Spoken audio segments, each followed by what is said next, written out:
Hi, everyone. My name is Joe Press, and I'm the founder of Archer's Raiders, a fan group designed to unite politically progressive fans, students, and alumni of the Morehouse Maroon Tigers and Colgate Raiders.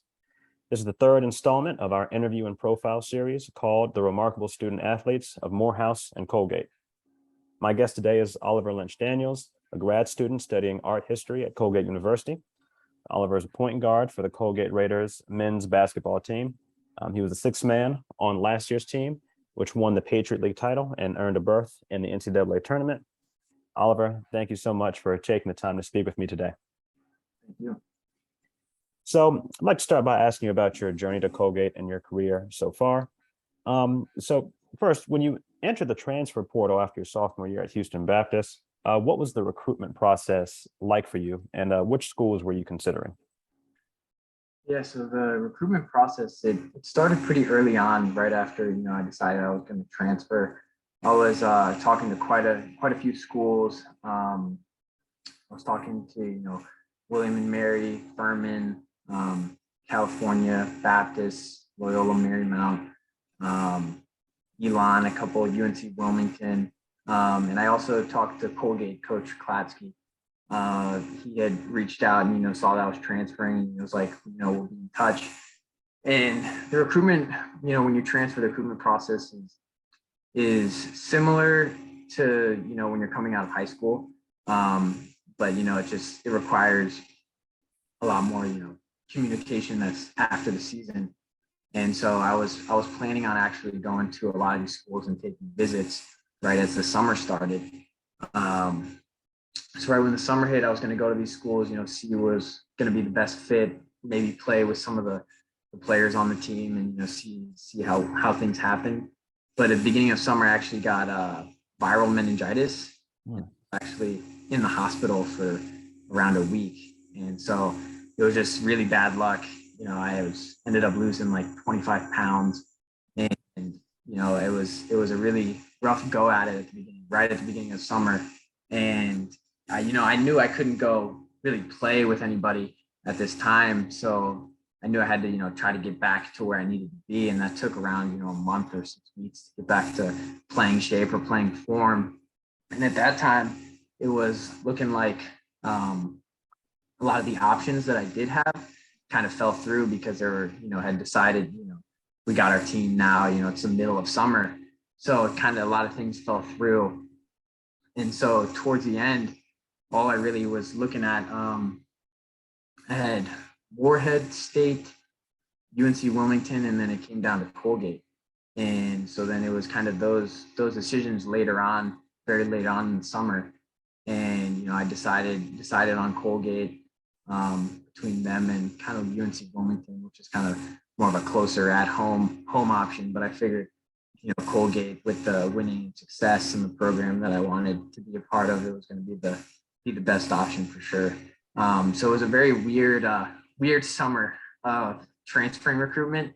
Didn't go really as planned, but to be honest, I think maybe the meningitis could have been a blessing in the sky, because then I ended up at Colgate, because I might not have went there if I didn't get meningitis. So, I think it ended up working in the best way. Even though, Right. As they say, all is well that ends well. yeah. So you said that what really sold you on Colgate was their recent history winning. So that was like kind of primarily what made that decision for you? Yeah. So obviously, I knew Colgate. They had just made the tournament, played Tennessee really tough. I had also been to the campus because out of high school, I had a little bit of recruitment with Colgate. I went to their elite camp in the summer. And so I knew the coaching staff as well, pretty well. And I knew that, they were a good group of guys that, had built something that was turning into, very much like a championship level team contender every year. And, coming from Oak Hill, who had been like a very winning program, that's what I enjoyed and wanted to be a part of. And so it was a big selling factor. And then on top of that, the high academic level of rigor was definitely a key component as well. Granted, I would say that the changing majors, I lost about like a year and a half worth of credits, but I think it was still worth it. Like Right. Wilmington, I think I could have continued on my first degree path. But still, I think it was 100% worth it. Colgate degree coming from there is like no other, matches. It's a great school. And then on top of that, be a part of a good winning program that, hopefully I can contribute with my time being there. And, it's turned out pretty well. So cannot complain.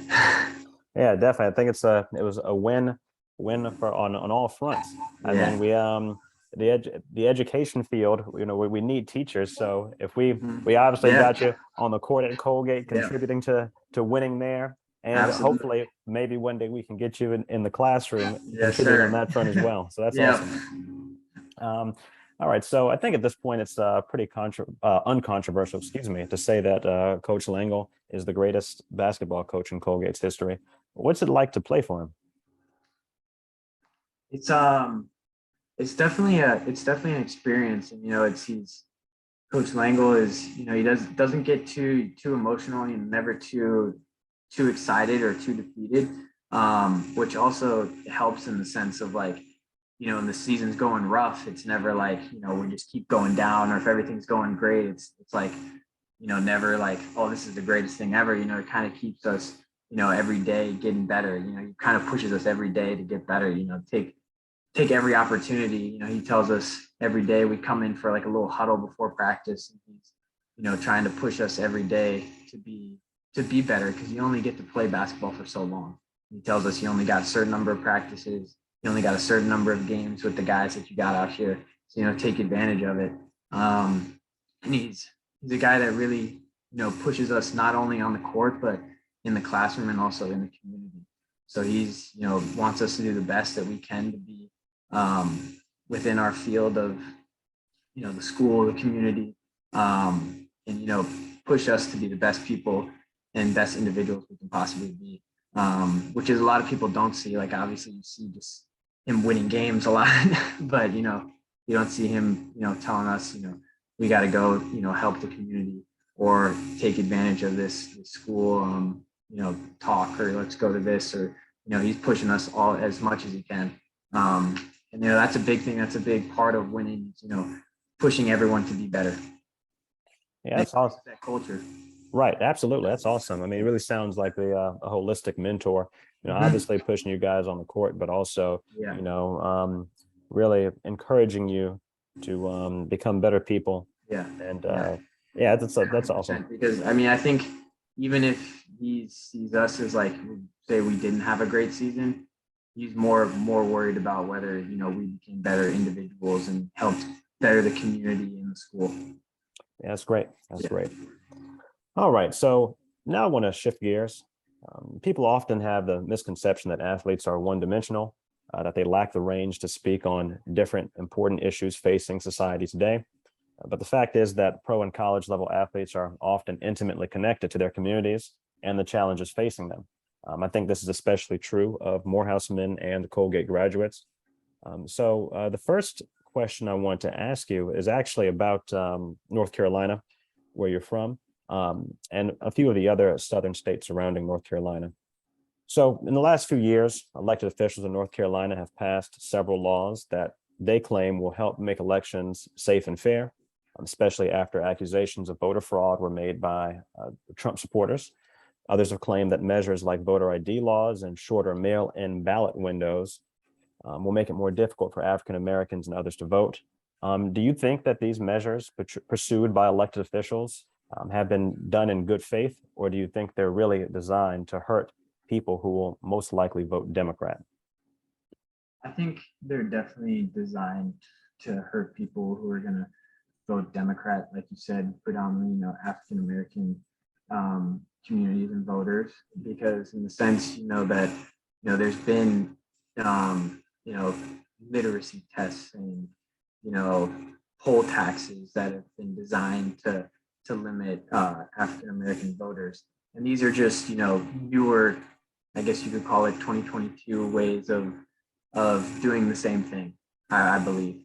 And like you said, a lot of Trump supporters were people who were claiming that there was voter fraud. So obviously they're trying to make these laws in place to affect, Democratic voters, I believe.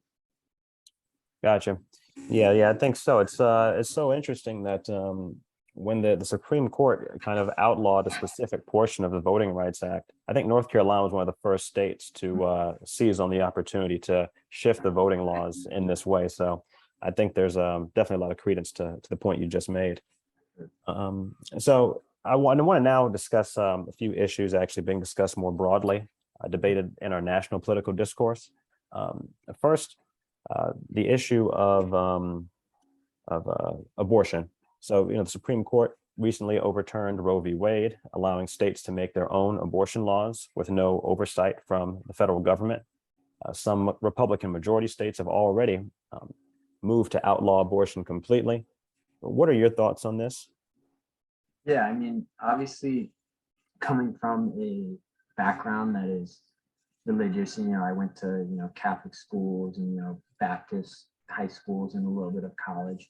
Um, but I don't really believe that abortion should be illegal, in the sense that I think that women should have rights to what they decide to do with their bodies, and I don't think the government or states or any law should be placed on deciding what they do. Situations, whether it's a situation of rape and other things. I don't think it's right that someone should decide what you do in that kind of instance. And I think also, even with it being state to state, I see that now there's just going to be more forms of considered, I guess, abortions that are going to take place that are not as safe in states that that's considered illegal.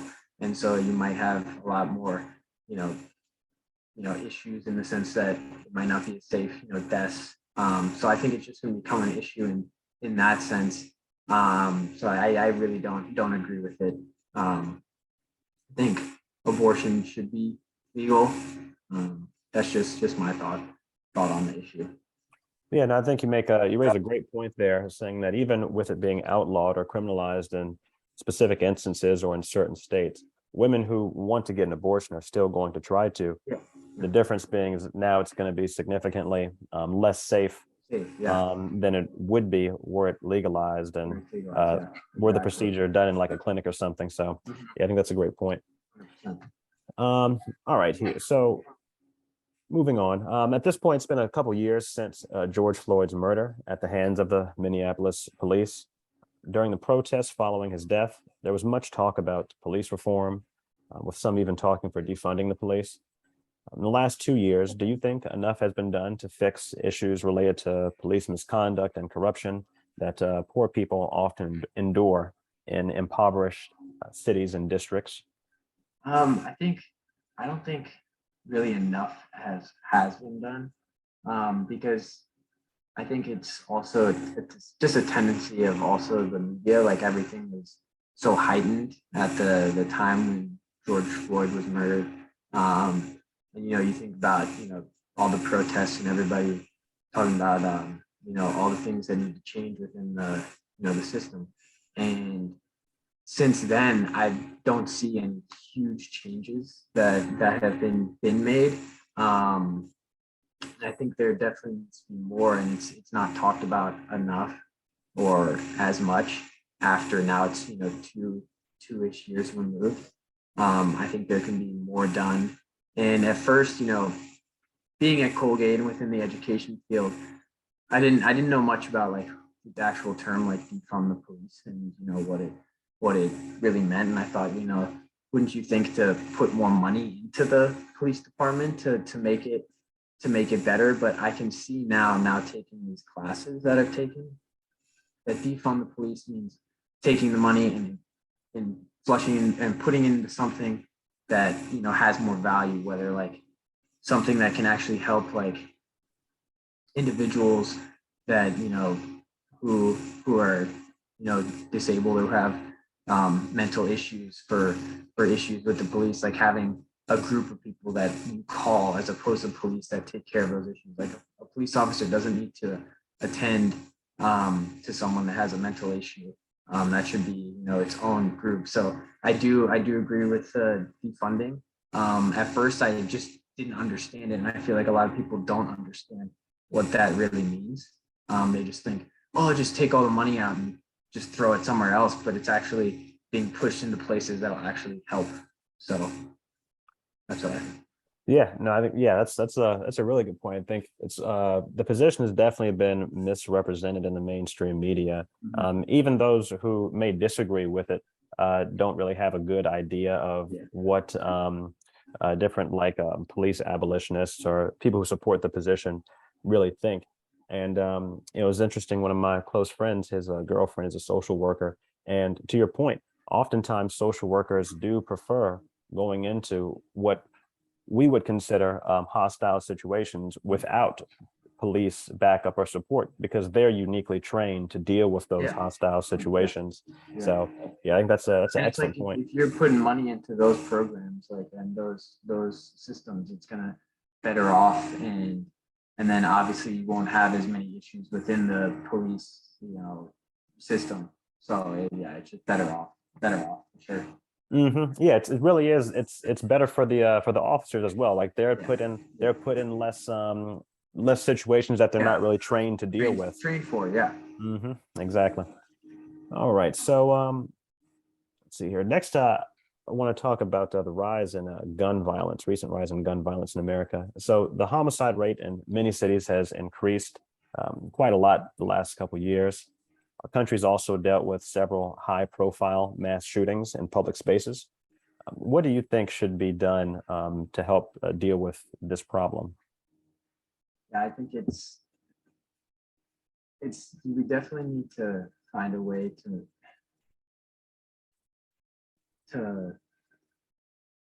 I would say it's way too easy in the US to get a gun. I think that's the biggest issue. Like you can go just to Walmart and theoretically buy a gun. And I don't think anybody within the US really needs a semi-automatic gun either.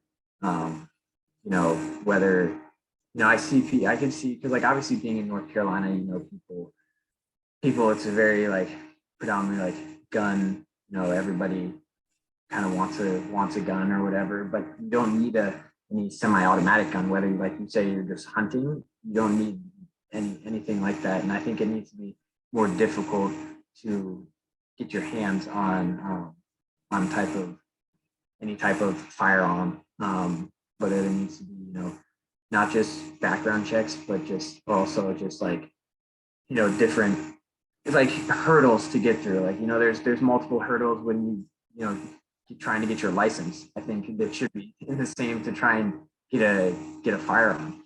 Because I remember getting my license, I had to take like 3 different tests in a driving portion. I don't think I had to do any of that to get a gun. So that's just my thought. And I think once you do that, it will help eliminate hopefully quite a bit of the gun violence that we're seeing today.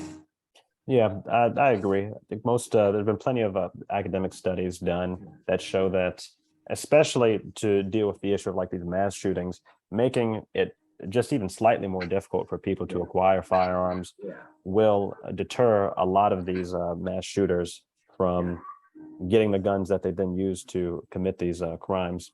Yeah. All right. So let's see. Next, I want to ask you about the prospect of college athletes unionizing. So recently, the College Football Players Association was founded in an attempt to secure long-term medical care, a percentage of media revenue, and other benefits for current and former players. Do you think that it's a good idea for college athletes to try to unionize? I think that is. I think that's awesome that has happened, and I think it for sure helps because I think a lot of times athletes typically, athletes can't really have another form of income like jobs. It becomes very difficult in the summer and during the school year to get a job and to try and create or like get any form of income because you're so invested within this school sport that basically is basically your job. Granted, you do receive sometimes, oftentimes, scholarship to go to the school, but still, you still gotta do all of this, and so I think it's good, and now also with the release of NIL and the ability for student athletes to receive compensation, I could see a lot more of this happening, and I think it'll be very beneficial not only for the student athletes, but I think also for the school. I feel like schools can also benefit from what is going on, because now student athletes are more invested into the school. Like you see a lot of times that um, uh, like student athletes will oftentimes not feel invested to the school because the school is not really giving back to them. And in this, I can see that, and I can see, a lot of times you see student athletes who end up getting injured and can't play for maybe the rest of their career, and now they feel like, now it's just, their season's over, and this is when you see, having a lot of issues with student athletes with, depression or a lot of other concerns along those matters. I feel like a lot of this can be eliminated when you bring in either unionization or some form of NIL like compensation. I think it all helps in those aspects. No, I think that's an excellent point. It's one I hadn't really considered, but the idea that if the school is valuing the student athlete more, then the student athlete's going to value their Value the experience school. at the Yeah. school more. Mhm. And I think that's an excellent point that I haven't really heard made enough. All right, so last but not least, I want to ask you about a question about education. As you graduated from Yeah. Colgate with a degree in educational studies. So recently, many Republican politicians have made efforts to ban the teaching of what they call critical race theory in public schools. What do you make of these efforts, and what do you think teachers and administrators should do in response to this? Yeah. I mean, I think obviously attending Colgate and, within the education department, we did a lot of talk about, critical race theory and learning about, a lot of racial issues within, the system of education and other systems of oppression. And I think it's taking these classes, I think it's the number one thing within the education department that should be taught is a form of, a class that teaches about race and, critical thinking, that allows students to become critical thinkers and have, formulate their own opinions, and also, think about these issues of, systemic racism. Just because growing up, all you see when you're taught is just like teachings from white dudes that wrote all these textbooks that are teaching you this is what knowledge is, and so it keeps the power and the knowledge within the people that created these books, within predominantly like white people's it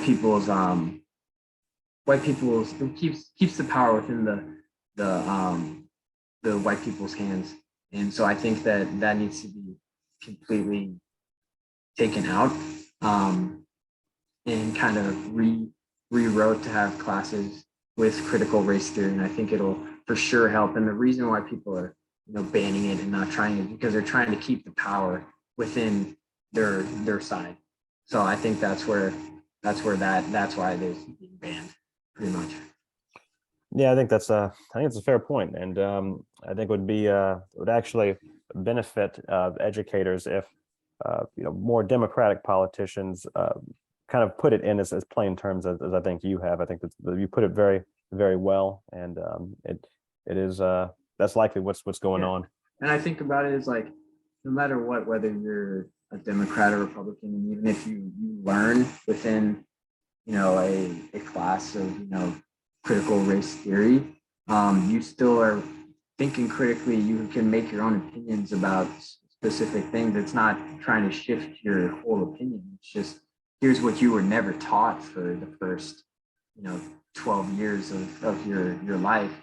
And, most times you only get classes like this within, college, and that's only if you take certain classes that are like this. So a lot of people, students don't even get in classes that are remotely close to what I learned within my education department.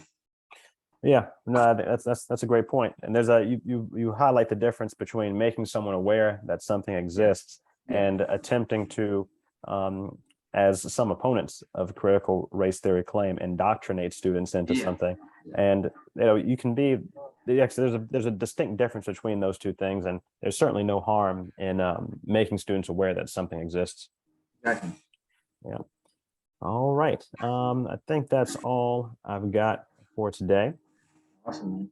Oliver, thank you so much again for taking the time, being so generous with your time to speak with me. Thank you. I had a great time, man. I'm glad we were able to connect. Absolutely, brother. Now, I was telling my wife we've got. I didn't know it. I'm glad you taught me about that Colgate Morehouse connection. That's actually sweet. Yeah. Yes, sir. Yeah, and well, I'll tell you what. My wife and I will definitely come to Hamilton to see a couple Oh, games. for sure, for And sure. if, Let me know whenever you swing by. yeah, definitely. Maybe we can grab a coffee or something. Yeah, for sure, for sure. That'd be Oh, yes, sir. All right, my brother. Well, I wish you the best of luck going into your last season at Colgate and Thank your you. grad school year. I'm sure you'll have a great year. Thanks so much, and good luck with teaching social studies. Right? Yes, sir. Yes. School starts tomorrow. Well, we've got the teachers will be back tomorrow. The kids will be back the next week. The next week. Okay. Okay. Mhm. But back to work, basically. Yes, sir. The marathon Yeah. continues. There you go. There you go. All right. Thank you. All right, my brother. Take it easy. Ciao.